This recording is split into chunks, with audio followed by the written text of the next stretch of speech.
Buenas, antes de comenzar, quiero preguntarte algo. ¿Desde dónde estás viendo este video? ¿Es de noche allá? ¿Estás solo? Si dijiste que sí, mira bien a tu alrededor. Tal vez no lo estés. La noche de la luz mala en Santiago del Estero. Me llamo Matías y lo que voy a contar pasó hace ya varios años, pero todavía me cuesta dormir tranquilo cuando lo recuerdo. Yo nací y crecí en Loreto, Santiago del Estero, un pueblo chico que muchos conocen como la capital del Rosquete. Es un lugar tranquilo, con calles de tierra, donde todos se saludan al pasar y donde las noches suelen ser tan silenciosas que se puede escuchar a los grillos como si estuvieran adentro de la pieza. Desde chicos, yo y mis amigos crecimos escuchando historias sobre la luz mala.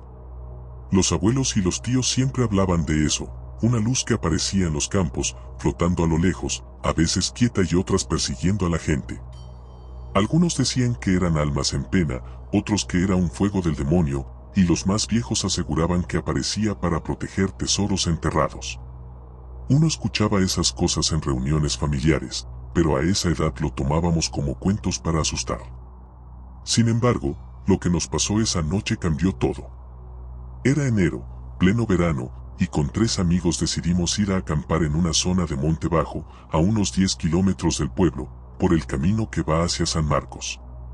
El lugar era perfecto, había un claro entre los algarrobos y quebrachos donde se podía hacer fuego sin problemas. Llevamos una guitarra, algunas cervezas, un par de chorizos para asar y nos instalamos como si fuéramos aventureros. Éramos 4, yo, Ramiro, Leo y Cristian. Todos teníamos entre 18 y 20 años. Armamos la carpa, prendimos un fueguito y nos quedamos charlando mientras caía la noche. Alrededor de las 11, la charla se puso más seria porque Ramiro empezó a contar historias que había escuchado de su abuelo.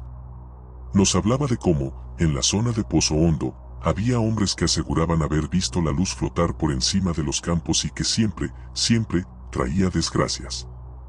Leo, que era el más escéptico, se reía y decía que todo eso tenía explicación, gases del suelo, reflejos, lo que sea. Cristian, en cambio, no decía nada. Se notaba incómodo. Más tarde nos confesó que su abuela le había prohibido andar de noche por el campo porque la luz mala se pega a los que no creen. Yo me quedé en el medio, con un nudo en la panza. La primera hora fue tranquila. Comimos, cantamos algunas chacareras con la guitarra de Leo y hasta llegamos a bromear con que íbamos a invocar a la luz. Pero cerca de la 1 de la madrugada el ambiente cambió. El calor era insoportable, el aire estaba pesado y los perros del campo cercano empezaron a ladrar de golpe. Todos al mismo tiempo. Fue como un eco que venía desde distintos puntos, como si respondieran a algo. Ahí la vimos. Primero fue un resplandor lejano, como si alguien hubiera encendido una linterna muy potente en medio del monte. Pero no había caminos, ni casas, ni nada en esa dirección. Estaba sobre el campo abierto. La luz empezó a moverse, lenta, flotando a la altura de los árboles. No era blanca ni amarilla como una lámpara, era de un verde azulado, muy raro, como un fuego que titilaba. Se acercaba. Leo dijo en voz alta: seguro es un auto o un tractor con luces nuevas. Pero todos sabíamos que no había caminos por ahí. Ramiro estaba pálido. Apenas murmuró: no la miren fijo. No contesten si habla. Cuando lo dijo, nos heló la sangre. ¿Contestar qué? La luz siguió avanzando hasta detenerse a unos 50 metros de nosotros. Y ahí ocurrió lo más extraño, el aire se volvió irrespirable, como si el humo del fuego hubiera desaparecido y quedara solo olor a azufre, un olor fuerte que se metía en la garganta. Cristian empezó a temblar. Literalmente temblaba, como si le hubiera agarrado un ataque de frío en medio del verano. Entonces escuchamos un susurro. No venía de nosotros. Era una voz que parecía flotar en el aire, baja, arrastrada. No se entendía lo que decía, pero repetía una frase una y otra vez. Nos miramos y supimos que los 4 la escuchábamos. Leo se paró, enojado, y gritó: ya basta. ¿Quién anda ahí? La luz reaccionó. Se movió de golpe hacia adelante, como si hubiera dado un salto en el aire. Ya estaba a menos de 30 metros. Sentimos el calor en la piel. Ahí entramos en pánico. Ramiro empezó a rezar en voz alta, Cristian se tiró al piso y se cubrió la cabeza, y yo no podía moverme. Era como estar paralizado. Lo último que recuerdo claramente es a Leo, con una mezcla de miedo y bronca, levantando un palo encendido del fuego y agitándolo hacia la luz. Gritaba que nos dejara en paz. La luz se detuvo un segundo, titiló más fuerte, y después se apagó de golpe. El campo quedó en silencio. Ni los perros ladraban. Solo escuchábamos nuestra respiración agitada. Pensamos que había terminado, pero no. A los pocos segundos, Cristian empezó a gritar como si lo estuvieran quemando. Cuando lo agarramos, vimos que tenía las manos llenas de ampollas, como si se hubiera apoyado en brasas. Nadie entendía cómo había pasado. Lo llevamos como pudimos hasta el pueblo. Fue una odisea porque la camioneta de Ramiro no arrancaba. Estuvimos casi 20 minutos probando hasta que finalmente encendió. Cristian estuvo internado 2 semanas en el hospital de Loreto. Los médicos dijeron que eran quemaduras de 2º grado, pero no supieron explicar cómo se habían producido. Nunca se acercó al fuego esa noche. Lo peor es que, desde entonces, él cambió. No volvió a ser el mismo. Se volvió callado, se encerraba en su casa, y cada tanto tenía pesadillas horribles.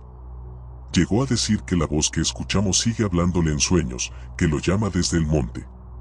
Con los años nos distanciamos, pero todavía lo veo a veces. Tiene la mirada perdida, como si una parte de él se hubiera quedado atrapada allá, en esa noche. Yo sé lo que vi. Los 4 lo sabemos.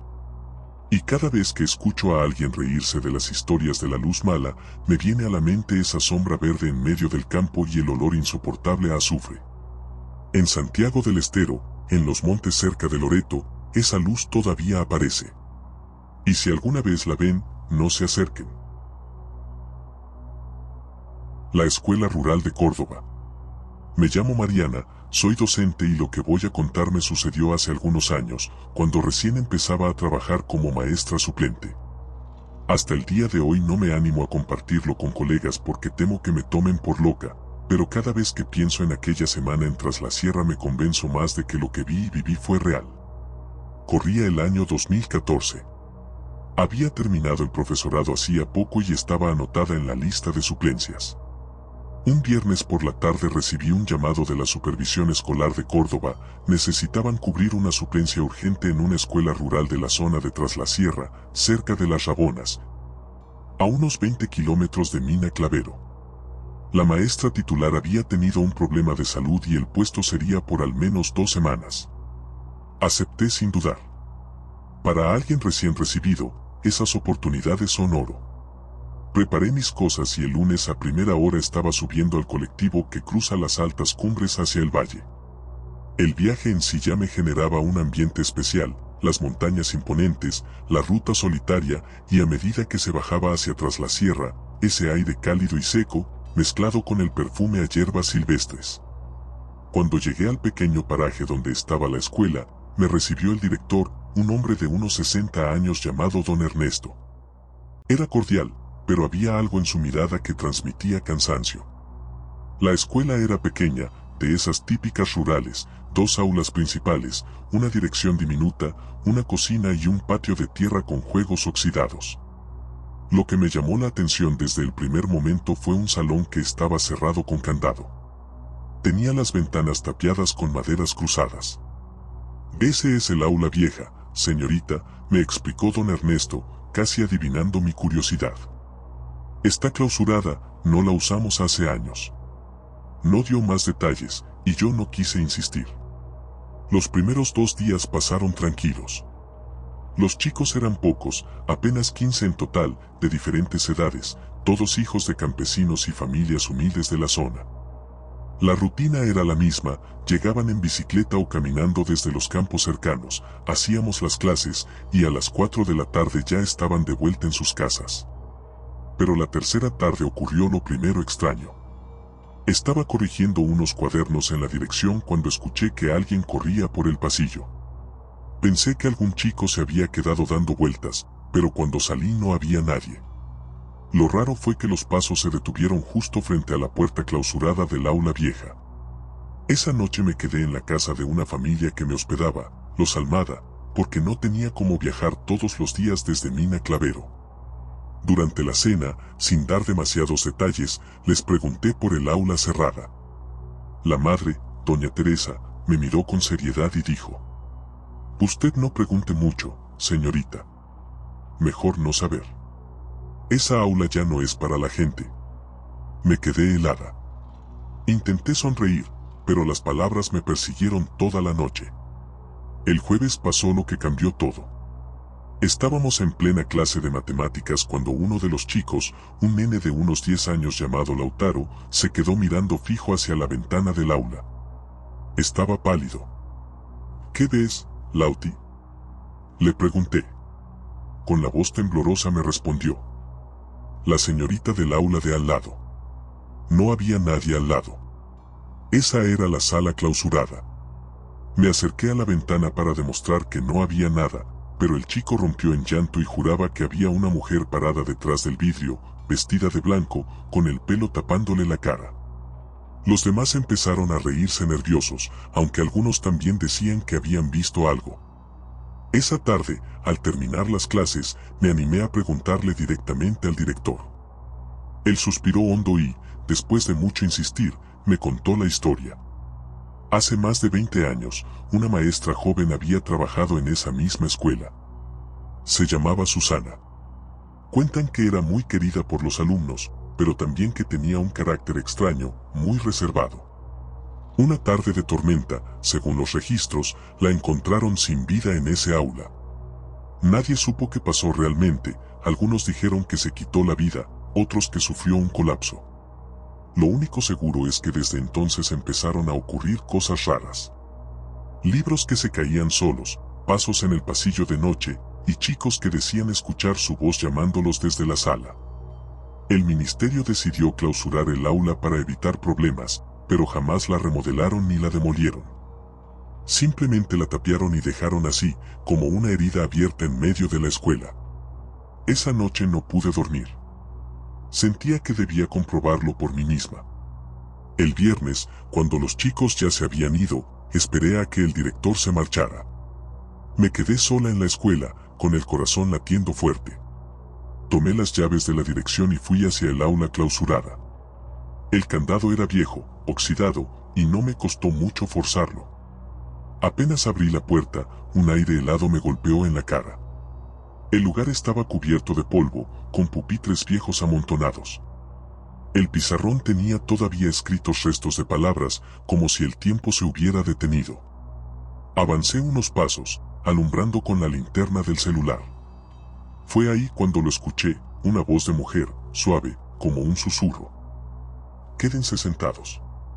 Me paralicé. Era la voz de una docente en plena clase. El aire se volvió más denso, y los pupitres comenzaron a crujir solos, como si hubiera chicos moviéndose en sus asientos invisibles. Me quise ir, pero cuando giré hacia la puerta la vi. Era una mujer. Alta, vestida con un guardapolvo blanco amarillento por el tiempo. El pelo le caía desordenado y sus ojos eran dos sombras oscuras. Estaba parada justo en el marco de la puerta, bloqueando la salida. No recuerdo bien cómo logré salir. Sé que grité, que corrí por el pasillo y que cuando llegué al patio la figura ya no estaba. Al día siguiente, sin dar explicaciones, pedí que me reasignaran a otra escuela. Don Ernesto no se sorprendió, solo me dijo ya sabía que no iba a durar. Hasta hoy, cada vez que alguien me pregunta por qué nunca más quise aceptar suplencias en Tras la Sierra, me acuerdo de esa noche. Y aunque nadie me crea, yo sé lo que vi en esa aula. La escuela sigue funcionando. El aula clausurada sigue ahí. Y, según me cuentan colegas de la zona, todavía hay chicos que dicen ver a la señorita Susana, la maestra que nunca se fue. Si sentiste algo con la historia anterior, espera a escuchar la que viene. Si esto te está atrapando, puedes dejar tu like y suscribirte. El último bar de ruta en Santa Fe. Me llamo Rubén, soy camionero desde hace más de 20 años, y si bien he pasado por todo tipo de experiencias en la ruta, nunca me había animado a contar lo que viví una noche en la provincia de Santa Fe, camino a Rosario. La mayoría de los choferes tenemos nuestras anécdotas raras, esas que se comentan en voz baja entre mates y cigarrillos en una estación de servicio, pero lo mío fue distinto. Porque todavía conservo la prueba de que no fue un simple delirio de cansancio. Era mediados de junio de 2017. Había salido de Río Cuarto, Córdoba, con destino a Rosario, llevando un cargamento de semillas.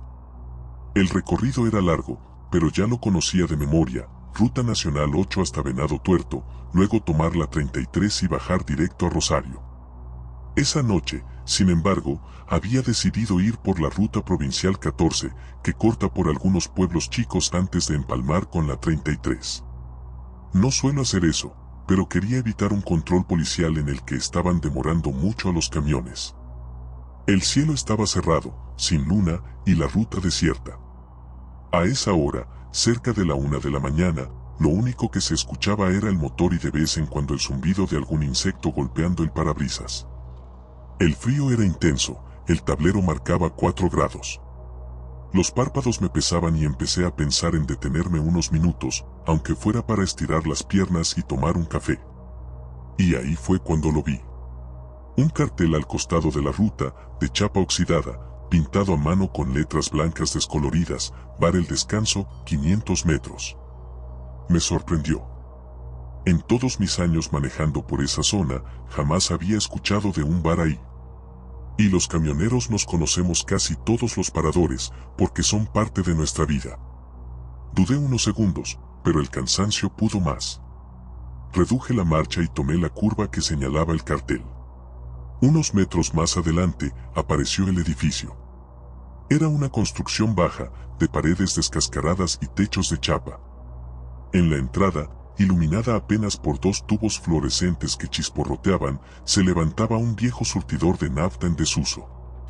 Sobre la fachada, oxidado y a punto de caerse, un gran cartel rezaba, Bar El Descanso.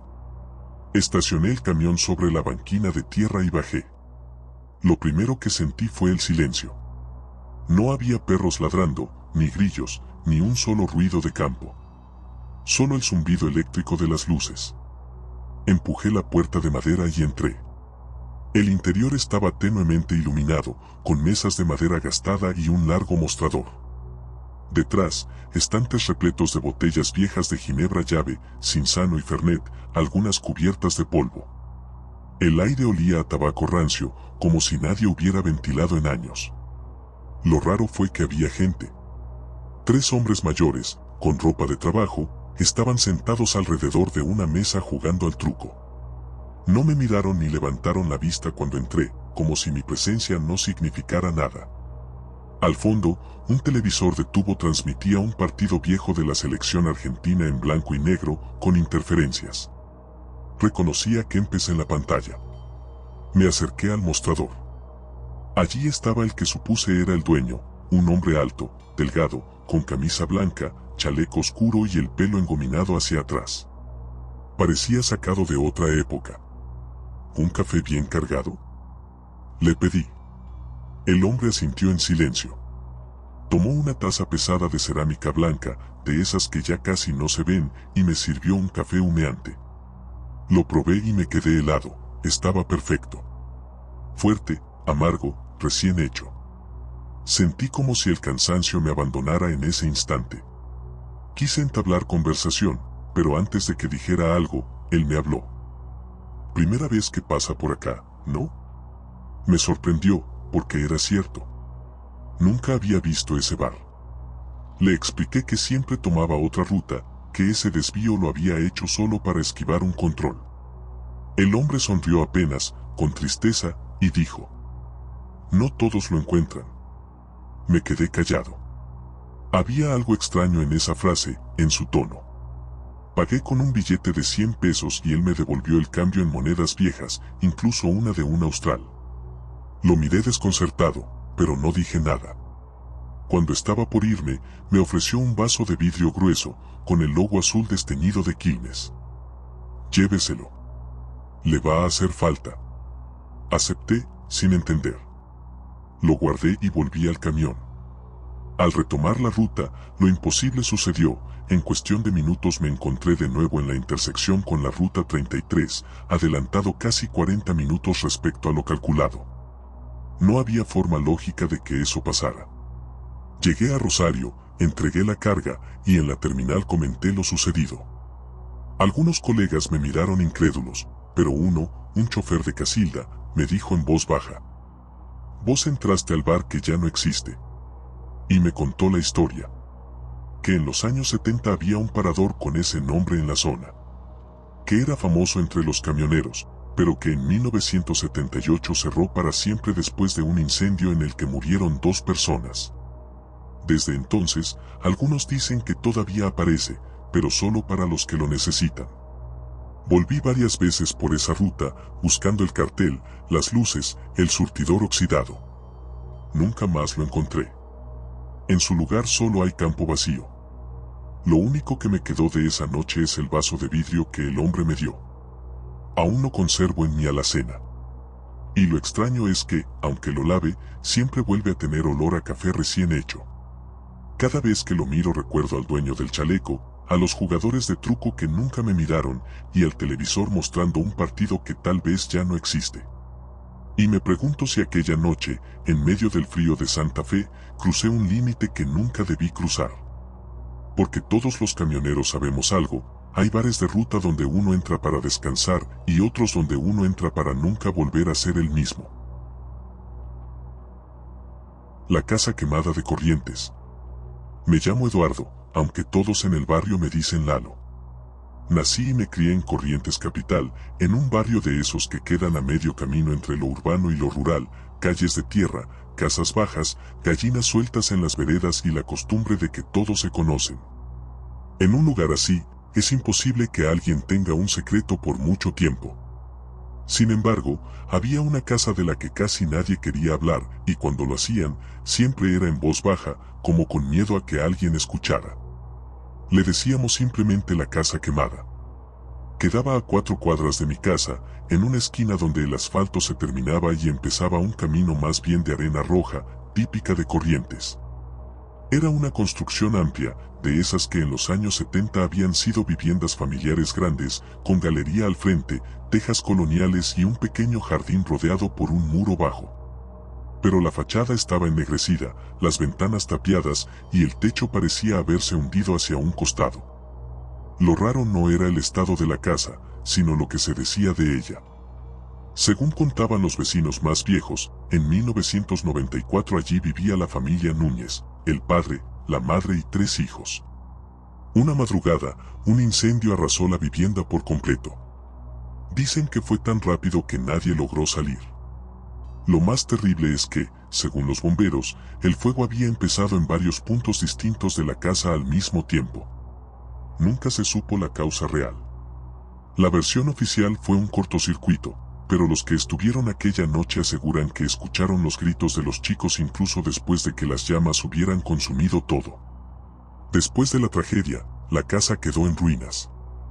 Nadie quiso reconstruir ni vender el terreno. Pasaron los años, la maleza creció y el barrio se acostumbró a esquivarla. Nadie se acercaba demasiado. No porque estuviera en peligro de derrumbe, sino porque seguían escuchándose los gritos.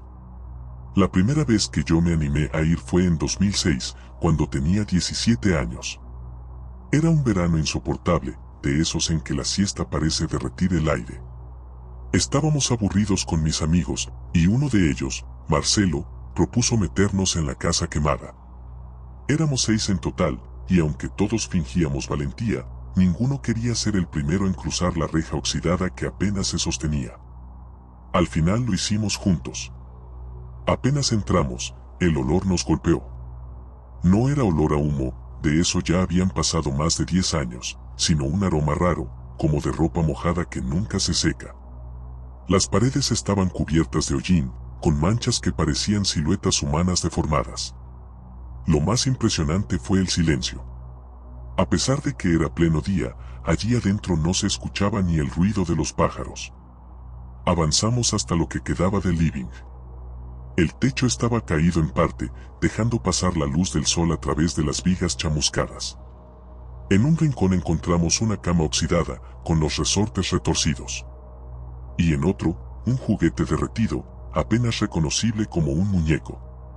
Marcelo, siempre el más atrevido, se rió y dijo: ¿Y los gritos? ¿Dónde están los fantasmas? No alcanzó a terminar la frase cuando lo escuchamos. Primero fue un murmullo, como un suspiro. Después, claramente, un grito. Agudo, desesperado, como el de un niño. Nos quedamos helados. Ninguno se movía. Y entonces se escuchó otro, y otro. Eran varios. Voces mezcladas que venían desde todas partes de la casa. No era un eco, no era el viento. Eran gritos. Salimos corriendo, tropezando entre los escombros. Al llegar a la vereda, el aire cambió. Volvieron los pájaros, los sonidos del barrio, el calor insoportable. Nadie quiso hablar de lo que había pasado, pero todos lo escuchamos. Con el tiempo, cada tanto me llegaban comentarios de otros vecinos. Un hombre que pasaba de madrugada con su moto decía que escuchaba llantos desde la galería. Una señora aseguraba que, cuando iba a la verdulería de la esquina, sentía olor a humo en el aire. Incluso un grupo de albañiles que trabajaban en una obra cercana juraban que vieron luces adentro de la casa, como si hubiera velas encendidas. Lo peor me pasó años después, en 2015. Ya no era un adolescente. Tenía 26 años, trabajaba de fletero y pasaba la mayoría del tiempo arriba de la camioneta. Una noche, volviendo de un reparto, decidí cortar camino por la calle de la casa quemada. Eran cerca de las 11. Todo el barrio estaba tranquilo, apenas alguna tele encendida detrás de las cortinas. Al pasar frente a la casa, lo vi. En una de las ventanas tapiadas había un hueco, y detrás se movía una sombra. Una silueta pequeña, como de un chico. Frené instintivamente. La sombra se quedó quieta, mirándome, aunque no podía ver ojos ni rasgos. Y entonces escuché un golpe seco, como si alguien pateara la pared desde adentro. El miedo me hizo acelerar. Llegué a casa con el corazón en la garganta. Esa noche soñé con la familia Núñez. Soñé que me pedían ayuda, que extendían las manos desde entre las llamas, pero cada vez que intentaba alcanzarlas, la casa se cerraba sobre mí. Pasaron los años y nunca más me acerqué demasiado. Sin embargo, los rumores continuaron. Algunos dicen que la municipalidad quiso demolerla, pero que las máquinas se rompieron apenas empezaron a trabajar. Otros aseguran que en 2019 unos jóvenes intentaron prender fuego otra vez el lugar para probar si pasaba algo y que al día siguiente uno de ellos apareció internado en estado de shock, sin recordar nada. La casa sigue ahí. Negra, silenciosa, devorada por el tiempo. Nadie la toca, nadie se atreve a comprar ese terreno. De día es solo una ruina. Pero de noche sigue viva. Yo mismo no sé qué creer. Lo único que sé es que, cada tanto, cuando sopla el viento desde esa esquina, llega un olor extraño. Como humo viejo mezclado con gritos ahogados. Y entonces recuerdo esa primera vez que entré con mis amigos, cuando los escuchamos a todos a la vez, pidiendo ayuda desde las paredes calcinadas. La casa quemada de Corrientes sigue ahí, esperando. Y no importa lo que digan los incrédulos, si alguna vez caminas de noche por ese barrio, no te acerques. Porque aunque el fuego se apagó hace décadas, los que murieron adentro, todavía siguen ardiendo. El Puente Viejo de Mendoza. Me llamo Alejandro, y aunque hoy tengo 30 y tantos años y una familia que me hace sentir seguro, hubo una experiencia en mi juventud que todavía me sigue persiguiendo. Ocurrió en Mendoza, a fines de los años 2000, y no importa cuánto tiempo pase, cada vez que lo recuerdo siento el mismo frío en la espalda. Yo crecí en un barrio de Godoy Cruz, a unos 20 minutos del centro de Mendoza. Con mis amigos solíamos juntarnos los fines de semana a tocar la guitarra, tomar algo y, como cualquier grupo de adolescentes, a buscar emociones fuertes. En ese tiempo se puso de moda hablar del Puente Viejo, una estructura de hierro oxidado sobre el río Mendoza, a la que pocos se animaban a ir de noche. No aparecía en ningún folleto turístico ni nada parecido, era simplemente un viejo paso en desuso, con maderas gastadas y barandas corroídas. Los mayores decían que estaba embrujado. Había varias versiones, algunos hablaban de un accidente en los años 70, cuando un colectivo escolar cayó al río y murieron varios chicos. Otros decían que lo que rondaba allí era el espíritu de una mujer abandonada en plena inundación. Lo cierto es que, en el barrio, el puente era tema prohibido, no vayan de noche, no miren al agua, no hablen con nadie si escuchan voces, eran las frases que escuchábamos de boca de los más viejos. Por supuesto, esas advertencias no hicieron más que despertar nuestra curiosidad. Una noche de invierno de 2009, después de un asado improvisado en la casa de un amigo, decidimos ir hasta el Puente Viejo. Éramos 5, yo, Marcelo, los hermanos Ortiz y un chico nuevo del grupo, Fabián, que recién se había mudado desde San Juan. Teníamos apenas 18 años, y esa mezcla de valentía y estupidez que te da la edad. Salimos en 2 motos y una bicicleta destartalada. El aire estaba helado, de esos fríos mendocinos que se sienten en los huesos. Al acercarnos al río, la neblina empezó a espesarse. Era raro, porque el cielo estaba despejado, con luna llena. Pero sobre el agua había una bruma baja que parecía moverse con vida propia. El puente apareció de repente entre los árboles, una estructura oscura, metálica, con tablones de madera gastada que crujían incluso con el viento. Parecía una boca abierta esperándonos. Aparcamos las motos y la bici en la entrada y nos subimos. La madera se quejaba bajo nuestros pasos. La baranda estaba fría, húmeda, como si el hierro estuviera resumando agua. Avanzamos riendo nerviosos, haciendo chistes para ocultar el miedo. Fue entonces cuando la vimos. Al principio parecía una figura lejana, parada justo en medio del puente. Una mujer. Vestía de negro, con un vestido largo que se movía suavemente con la brisa. No podíamos verle la cara, porque tenía el cabello suelto, oscuro, cubriéndole casi todo el rostro. Debe ser una vecina que vino a asustarnos, dijo Marcelo, medio en broma, medio en serio. Pero ninguno de nosotros conocía a alguien así. Y lo más extraño, estaba descalza. Lo vimos claramente cuando avanzamos unos pasos más. La mujer levantó la cabeza. No se le distinguían los rasgos, pero pudimos escuchar su voz, suave y quebrada. «Ayúdenme». Nos quedamos petrificados. No gritó, no se movió bruscamente. Solo pidió ayuda, como si se estuviera ahogando en silencio.